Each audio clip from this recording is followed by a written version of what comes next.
Regular season of the NFL is wrapping up, but there's still time to get in on the action with FanDuel, America's #1 sportsbook. And right now, new customers get $150 in bonus bets guaranteed when you place a $5 bet. That's $150 in bonus bets. Win or lose, just place the bet as a new customer, and you get $150 in bonus bets. The app is easy to use, and there's a wide range of bettings to bet on and different ways to bet, including live same-game parlays. You can find bets in the new Explorer tab. You can make a parlay in the Parlay Hub, the best way to find popular parlays, and much, much more. So visit FanDuel.com/lockedon to make your first bet a layup. FanDuel, an official partner of the NFL. And today's winning FanDuel ticket comes from our guy Bubba, who turned $20 into $3,836 in the Browns game. He changed all the alternate individual player props.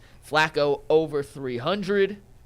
Elijah Moore over 40 receiving yards. Elijah Moore anytime touchdown. Kareem Hunt anytime touchdown. Browns money line. Breece Hall under receiving yards. And Njoku over receptions.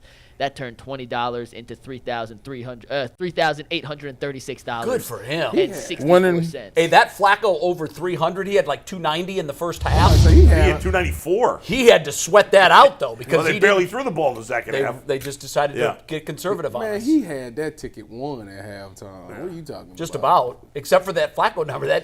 I'm sure there was a time in the third quarter, in the fourth quarter, where he was like, I'm not going to get it. Are you down now? Did you switch and convert? Did you convert to the Flacco? Came around last week. You came around after that 300?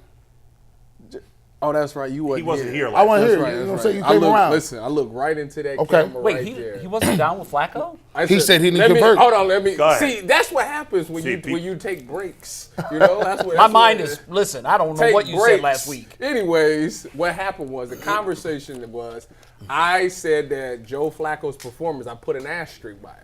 Because he was scoring against the 29th ranked pass defense, 27th, and 25th. Got it. I said if he does it against the Jets, who was the number 2 ranked pass defense, I'm a firm believer. And I look right into that camera on Friday's show, on the YouTube show, and on Channel 3.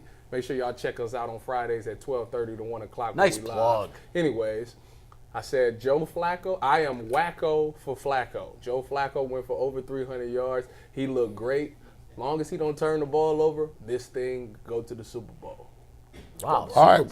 We pull up the car to the curb to get you in. All right. Listen. We welcome all newcomers if you want to get on. Yeah, get I on hope down. you don't flatten the tires of the bandwagon. Bandwagon is here. All the national media. I'm on a diet now, so You on your New Year's Day diet? Weight. Yeah, I've given up bread and I'm lowering my carb intake. Good, that's smart. Also, drop your sugar. That's my thing. That's what my wife said. I'm not ready to go there. Sugar is the body's toxin. But I am drinking more. I am drinking more. All that water. ails you is sugar related. And I'll also say this: at the end of the show, Mikey's going to play a game with us. This sounds fun. He's going to give us a Browns player. We're going to have to say what that player's New Year's resolution should be. That's dope. All right. In the meantime, Kevin Stefanski's got a huge decision on his hands because it's rest versus rust. We've talked about this a million times. In baseball, it's very interesting, particularly with pitchers getting them out of their 5-day rhythm. If the Browns starters don't go, it would be 17 or 18 days between starts. That gets pretty lengthy at that point. What does Stefanski do? Does he rest or does he run the risk of building up rust? To me, it's a no-brainer, guys. I rest them. The Browns haven't had a bye week since week 5. They had the earliest bye week. They've been the most beat-up team in all the league. And yes, they have thrived in the chaos. They have done a magnificent job dealing with injuries. But this is a no-brainer here. Joe Flacco is a veteran. If I was going with a young quarterback, maybe I would think otherwise because, he hasn't been here before. Joe Flacco's been to the playoffs many, many times. And he has as many road wins. He and Tom Brady, I think, are 1-2 in road wins. He's second? Tied. Tied. Is it 9 or 11, something like that, each? 7 each. Tied for most 7 of the time. each. Joe Flacco is about to turn 39 years old. Who knows how many games he has left in the tank? I don't want to waste one of those games in the tank in a game that is 100% meaningless. The Browns cannot move from the 5 spot. It's not like even they could drop to the 6 or something like that. No, they are locked 100% into the 5 spot. In case you cared about it, the game doesn't mean anything to the Bengals, so it's not like you're affecting the playoffs in another way. So, to me, there's guys that are banged up that I can't play, including offensive linemen, And that's another reason. It's like, well, if I'm going to sit a couple of offensive linemen that are banged up, I'm not putting Joe Flacco behind a bunch of backups. So to me, it's an absolute no-brainer. I sit all the important players. Ty. Yeah, I'm not playing them either. Anybody that thinks that they should play has not played the game of football, because you know how physical this game is. And on top of that, just knowing the history of the Cleveland Browns, it seems like every single Sunday we march out there, somebody goes down.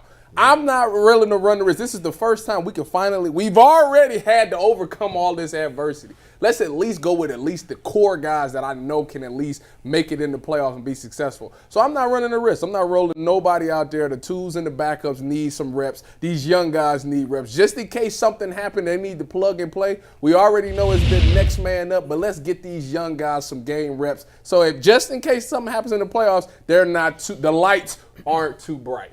Because I've heard that one before. Man, it's all fun and game till somebody die. It's all funny until somebody die. And I'm not being, talking about death right now. I'm talking about, go back and look at Bradley Chubb.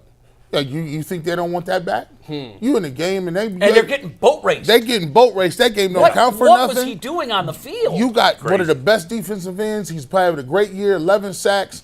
And he's running around trying to chase third-team running backs, and he blows his knee out. Now, here's the thing. What did you get from that? And you as a coach saying, well, I wish I would have. Hindsight 2020. If you put your players out there and you ain't got nothing to win, it's all about ego. You telling me that 12th win is more than being able to come into the playoffs ready to go? You're crazy, man. I'm not playing none of these dudes. I wouldn't play Flacco. I wouldn't play anybody significant up front. Myles Garrett is on bubble wrap right now. Don't even talk to Zadarius Smith. You trying to get it to a point. You're supposed to use this. Think about it like this. This is your bye. If you wanted to people play hard all year to get, a first-round bye. Yeah. This essentially is a first-round bye in your first game against a team in the AFC South. And you're most likely going to play in a warm climate. So guess what? Guys are ready to go, refreshed, reinvigorated, and this is no-brainer. I'm not playing nobody. I got the JVs playing. Yeah, you are going to play in a warm climate. Yep. You're either going to play in the Dome in Indianapolis, or you'll be in Houston or Jacksonville. Yep. Done deal. So, two domes and the beauty of this is, how often, I don't know that this has ever happened before, they have the possibility of playing three teams that they've beaten. They've beaten all three of these teams. They're going to have a better record than all three of these teams. Yeah. Couldn't agree more with you guys. And I know it doesn't make a boring show when everybody agrees. No, I'm going to disagree. Okay, good. Well, then we'll save your thoughts for last. But honestly, there are only bad things that can happen when and the Bradley Chubb thing for me cements it. And this isn't the first time we've seen something like that happen. What is mind-boggling to me, when Bradley Chubb was being carted off the field, his head coach, Mike McDaniel, gets down on his knee and he's got his arm around him while he's on the gurney, and he knows that he's done. Yeah, he also knows that he's probably not playing until third or fourth quarter of next season. That's crazy. I hate that. He's got his arm around the young man, and he's saying something to him. And the only thing I can hear as I'm trying to figure out what the conversation is about is he's trying to explain himself away. Yep. Why he had you out on the field in a meaningless – that down was as meaningless as any of the preseason snaps. It meant nothing. And it drives home again the point that you cannot afford to lose one of your best players. And, Bull, you said it's a no-brainer. I agree, because what are you going to learn in Game 17 that you haven't learned already? You can't better your position. Now, all of that being said, Kevin Stefanski has a tightrope to walk here. It's a slick dance. He has to have the team maintain their edge. He does not want to send the message to his team, we're going to Cincinnati to punch the ticket and come home. We don't care about the outcome. Winning breeds winning, losing breeds losing. I do not want to go into the playoffs on a disappointing loss to a team that likely will also be sitting some of its starters. I'd be surprised if Chase plays. Yeah, Why would he? So. So I think Cincinnati's going to make the same decision. So it's basically going to be your backups against our backups. However, we have a big dog in the fight. Yes, 12 wins is nice. It's an ego feed. It's nice. It means nothing in the grand scheme of things. But what does mean something is how you go into the playoffs. I loved what you said about the bye week. In seasons past, the top two teams got the bye. Mm-hmm. Even though the Browns could never be the 2 seed, in all likelihood, they'll finish with the second best record in the AFC. So reward yourself with that bye, but earn it. go into the playoffs on a victory over Cincinnati, finish 4-2 in the toughest division in the NFL, and move on into the playoffs. And I want to see what Pierre Strong can do with 25 carries. That's the first and person who's I our thought backup about. quarterback? That's everybody. Is it Driscoll or is it Phillip. PJ? No, it's Phillip. Phillip. I forgot. And I want to see Cedric Tillman and David Bell get 10 targets. That's exactly right. Yeah. You know, let these guys play a lot. That's it. And think about this. You guys both mentioned Jacksonville, Indianapolis, and Houston. You know what else they have in common besides all being alive for the AFC South Championship? They're all playing this weekend. Yep. They all got to play their guys. This is a playoff game for those. And all three of those teams. And their quarterback, C.J. Stroud's just coming off that concussion, right? Trevor Lawrence is banged up. The Colts are already on their backup quarterback, so those teams all have to play. Yeah. And they're risking injuries and all this stuff. And, Sure. And that's it. The only reason to consider playing is the whole rest versus rust. But nobody's ever been able to prove for me. Every time a team that had a bye loses, it's like, well, they were rusty. Well, do we know that's why they lost? We don't know that. No, we don't. But one time, I can't remember the year, it was either 14 or 15. There was a question of, I think it might have been Kansas City was going to rest. There were 3 or 4 teams that had won, they were going to rest. And we had asked our research division at ESPN, see if you can find out. It's very, very difficult to find out. Here's what they learned. Well, this team rested 4 of their starters, their main starters, quarterback-wise. Does that mean that the whole team rested? Right. And they won. There was one trend, which I think needs to be brought up. I can't remember the number, but it was more than 50%. The majority of the teams that rested, and the way we decided to do it was the core stars on offense, not linemen, even though they're very important. Yeah. Did the team rest? It's quarterback, it's running back, and a wide receiver. All 3 of those. Oddly enough, the majority of the teams that rested when they could have played ended up losing in the first round of the playoffs. It was very small. It wasn't like it was lopsided. It was close. And again, because they didn't rest all their starters, it's very difficult to say how rusty is a team, how rested is a team. Right. I don't know. You can't quantify rest versus rust by numbers. Can't. I went back. I tried finding any.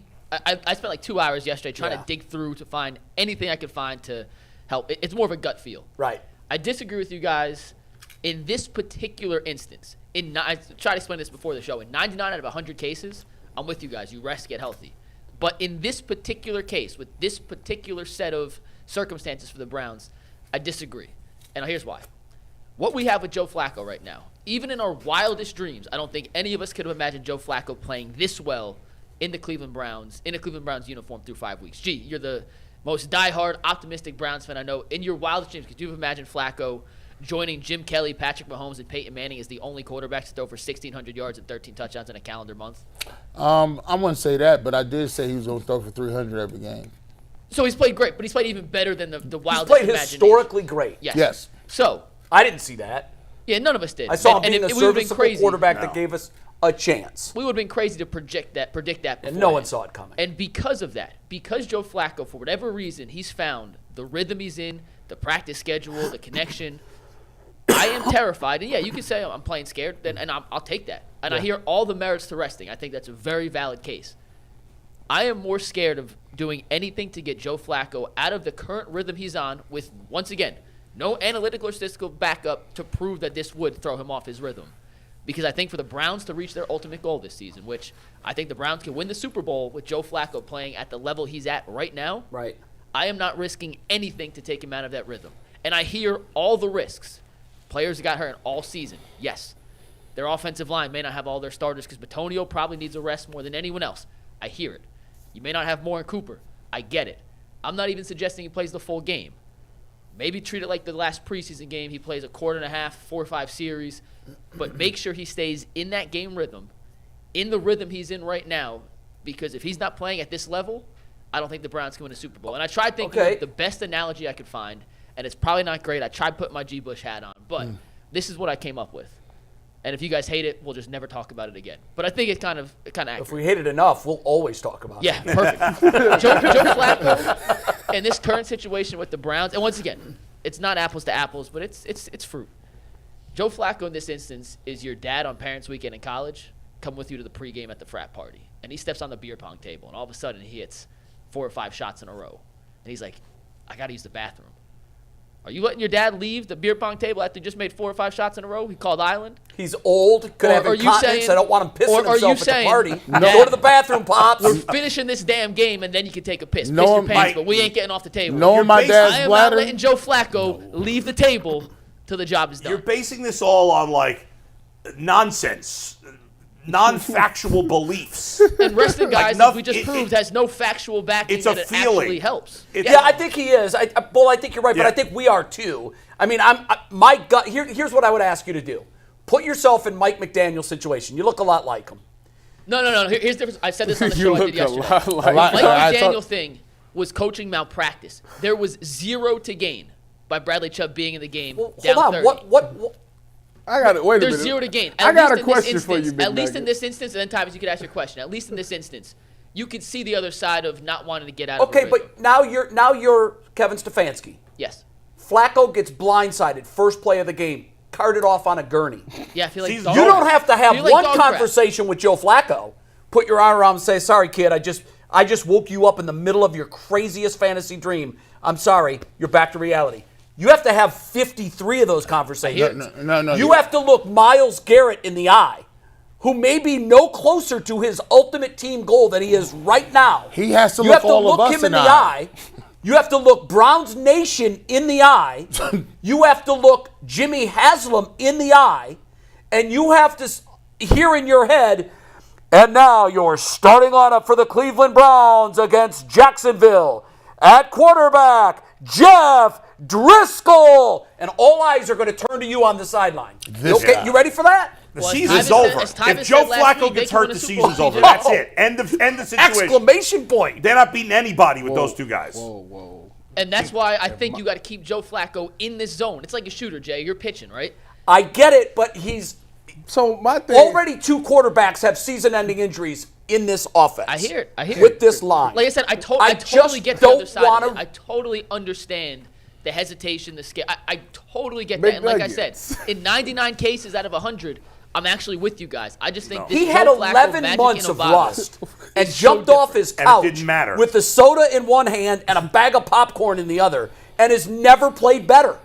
That's my point, so don't stop. Let him rock. McNuggets. If he up, can Tyvus? come back Question. from 11 months on the couch and look that good, I think 17 days will be okay. And he's I hope already so. out of rhythm because they played on Thursday this past week, so the rhythm wasn't the same. He didn't practice the same amount. Let this me ask past you guys week. this. What about this? Yeah. Maybe there's a let middle Ty ask ground. This question real quick, because I wanted to chime Okay, in. and we'll ask get back it. to that. Ty, sorry. So my question for you, McNuggets, would you take Yes. 254 yards, 2 touchdowns as a stat line for the playoff game? What's the picks? 2 to 1. So you talking about the Rams PJ, game? He's asking a PJ Walker stat line. No, I'm not. I'm asking you 254 yards. Was that 2 what it was against the touchdowns, and Rams? one- Yeah, I think one that's pick. what he did against the Rams. That was the Rams game. Yeah, would you take that? Against I mean, Jacksonville? they lost that game, Tyvus. In Jacksonville, If would he you does take that against any of the AFC South teams, they very likely win, in my opinion. Okay. They could beat the South, yeah, but they're not beating That's Baltimore. his first game off the couch. Yeah. Denver don't count. His Right. first game as a starter off the couch. That was his numbers. Why would you would take that? Did they win that game, Ty? Now, by the way, the not the Rams point. have turned out to be a damn good football Yeah, I team. want to say the Rams. This is things about sports. Sometimes people don't get it. Sometimes you have one chance to do something special. You don't get to run it back. Like there's so many people that miss their opportunity. There's need to people cut that around out. here that you know what, if I would have made it to that interview, if I would have played my senior year, if we would have never played Joe Flacco. Look, we played in the game and 9/11 happened, the game gets postponed, and my career was over after running that game back. We were 1-10. We postponed the game. We played Phillip Rivers, and everybody was so excited to play because you're a MAC team and you're like, oh, this is going to be awesome. But I'm looking around like, man, I just had a nasty feeling about it. I'm like, I don't want to play this game. Like, we going to go out here and get smashed. My mom kept telling me not to play. I'm like, my dad's like, come on, what are you talking about? You kids don't get a chance to do that. Stop, you're doing too much. And I tore my ACL. I got blindsided, blocked, tore my ACL. And all of the off-season work you had planned to do and all of the training stuff that you talk about, they say, yo, you playing a lot. You get the off-season program, let's gain some weight. This is where we want you at. When I tore that ACL, it was done. There was no chance for me coming back because I was already a MAC player. And now I gotta ramp up just to get back and playing. Sometimes, it sucks, but the Cleveland Browns got something special going. Your job is to babysit it. Sometimes your job is to don't let the kid kill himself if you babysit. Just put him in front of that TV, give him the internet, sit by him, and don't let him do nothing dumb. And that's what the Browns need to do. It's not rest versus rust. It's risk versus reward. I like that. And to me, him playing is either no reward or a minuscule reward, where the risk is way too high. Well, what I'm gonna tell you is, as a former athlete, I'm going to tell you right now, if you got any doubt, if you I don't really feel like playing, do not go out there. Because I'm telling you right now, if your heart ain't in it, I'm telling you you're going to be lackadaisical out there and something's going to happen. I'm telling you. So if you're not going to be 100% and play hard, do not go out there. And I just don't see, they're going to look at it like, what's the point of us being out here? So we're not going to play 100%. Let me ask you this, Tyvus, as a former player.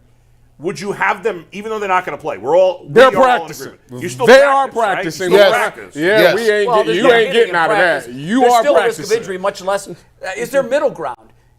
Maybe we play Flacco a quarter just to keep him in that game rhythm. Nope. That's what I want. None. None. Not for me. I'm not doing it. Yeah, I've got my scenario. Because now you asking that means your whole offensive line got to get dressed and go out there for one. No. That's right. No. Yeah. Not doing that. And we trying to get people back. We trying to see if Delpit come back. We can see with Juan Thornhill. Ogbo. You don't know what Dustin Hopkins. Yeah, you don't know what these dudes is dealing with. My shoulder might be hurting. Like this one game off might get it back to close to 100%. Right, no. Denzel and Myles Garrett are still not playing. 100%. Not going out there. I think if you would have asked the Browns at the beginning of the season, and obviously there's no way to figure out how this thing played out, but if you would ask any NFL team at the beginning of the season, how'd you like to rest your starter 17 days between last week of the regular season and first week of the playoffs? Every team, hand up. Yep. I'll take it. Give it to me. Isn't this the first? I think this is the first time the Browns have been in this situation since I can't the 90s. remember it. Ever. Yeah, At least. Corey was home. My son was home over the break, and he said, I think, Dad, in my lifetime, this is the first time that the Browns will play a regular season game where they're locked in the playoffs. They're already in. Right, didn't happen in 2020. It didn't happen in 2002. And you got to go back to 90. Yeah, Belichick, maybe. Yeah, I don't know. And you know what? To be truthful, that wild card is setting up real nice right now. You got the AFC South. You sitting pretty. I'm like, these dudes don't scare me at all. I could get healthy, and then there's a chance the way the Bills is playing and some of these other teams that they could potentially upset a floundering Dolphins team. Well, I think the Bills are going to win and win the division. I do too. They are. Yeah, we talked about the Bills like at the halfway point of the season. I kept saying they're like Jason from the Friday the 13th movie. If you can death knell them, get them out. But I'm not they remind me of us, to be honest with you. I would actually like to see a game against them. I would love to play I Buffalo. feel like they're just like the Cleveland Browns to where they get a bunch of touchdowns, but they turn the ball over at a high clip too. Yeah. So But they got Josh Allen. I never thought I would say it, man. It's Kansas City, boy. I don't know. I text Darren like, they look like a different what team. are y'all doing? They look like a different squad. Their defense is playing well. They won their last game on defense. Their offense, they got winners fatigue, man. They ready to go home early this year. You know, every year they always deep into. And you know what? Here they are again, home for the playoffs. but they won't. I mean, not throughout, but Patrick Mahomes has never played a road game in the playoffs, but he will this year if they, if they played win. neutral site games in the Super Bowls, obviously.